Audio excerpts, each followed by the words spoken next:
पाठलाग करताय का? मी आधीपासूनच इथे बसलोय. बरं.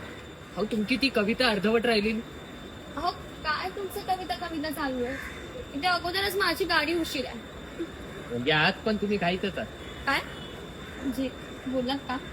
नाही काही नाही. ते काय तुम्ही सुद्धा लिहिता का? हो नाही हो, कोरी नाही.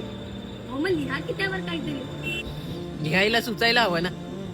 तुम्हाला कसं काय सुचतं? सुस्त सुखातून दुःखातून अनुभवातून आणि थोडंफार वाचन असलं ना की सुस्त. अरे बापरे, एवढं सगळं करायला लागतं? मी ऐकलेलं प्रेमात पडलं की लोक लिहायला लागतात. आ? म्हणजे प्रेम झालं की लोक कवी होतात. अहो कोण म्हणाला तुम्हाला असं काही नसतं.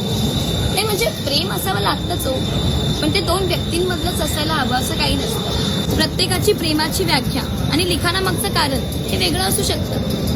फक्त एकदा शब्दांशी मैत्री झाली ना की लिखाणावरचं प्रेम कागदावर अलगद उमटतं. कसलं भारी बोलता हो तुम्ही, ऐकत राहावंसं वाटतं.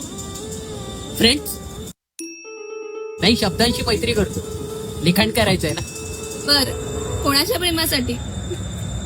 गंमत करते हो.